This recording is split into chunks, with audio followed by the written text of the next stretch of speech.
Y'all think y'all seen something? Check this one out. Only politicians, only bloggers, only conspiracy theorists are disagreeing with you. I want to point out that I'm probably the only member of Congress that actually treated patients during the pandemic from the very beginning to the very end of the pandemic, during night shifts in the ER.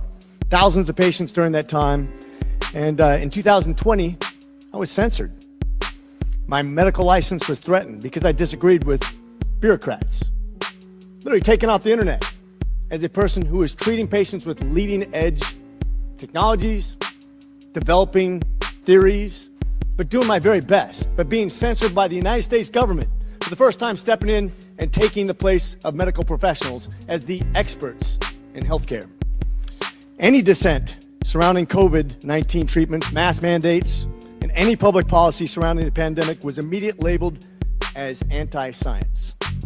I watched as public health officials and politicians told my patients what treatment options were best for them, regardless of their comorbidities or their medical history. Despite my education and my training and my experience, my opinions were relegated to conspiracy and misinformation by so-called healthcare experts who had never treated a patient throughout the entire pandemic. This has been a black eye on the medicine and has highlighted why government should never insert itself in between patients and their healthcare providers. The American people deserve to make medical decisions through conversations with their physicians rather than politically motivated mandates. Dr. Fauci, did you ever treat a patient for COVID during the pandemic? I was part of a team that was at the NIH that took care. We didn't take care of many of them. Okay, so not hands-on. Got it. Thank you. Why would I be criticized by a bureaucrat for doing my very best as a healthcare? This is a rhetorical question. But why?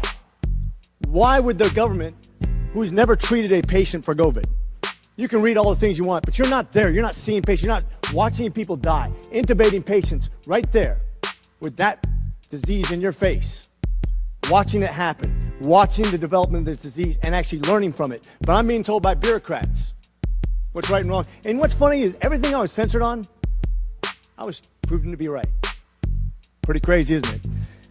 You said in an interview that you gave as part of an audiobook written by Michael Spector that you believed an institutional should make it hard for people to live their lives so they'd feel pressured to get vaccinated. Could we run the audio clip on that, please?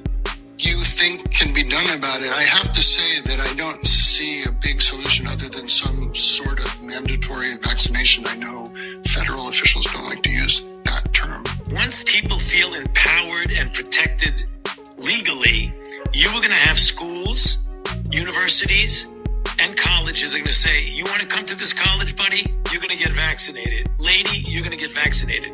Yeah. Big corporations like Amazon and Facebook and all of those others are going to say, you want to work for us, you get vaccinated. And it's been proven that when you make it difficult for people in their lives, they lose their ideological bullshit. They lose their ideological bullshit.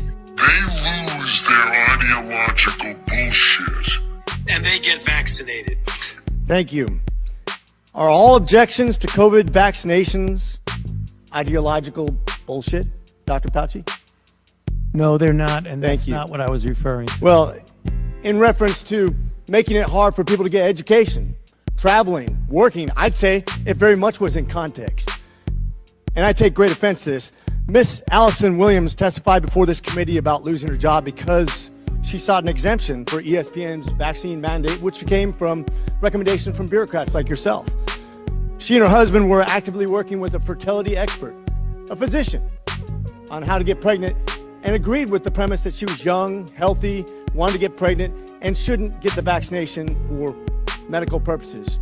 But she was fired because you made it hard, just like you said in your statement, because you didn't want to make sure that the ideological bullshit got in the way of her working, of living her life, of making a medical decision with her healthcare professional. I think America should take great offense to this. That's exactly what you meant when you said making it hard for people to live without getting a vaccination. You affected people's ability to work, travel, be educated, to actually flourish in American society, to self-determine, as we're all given God-given rights. Shame on you. Dr. Fauci, you've become Dr. Fear. Americans do not hate science. I don't hate science. The American people hate having their freedoms taken from them.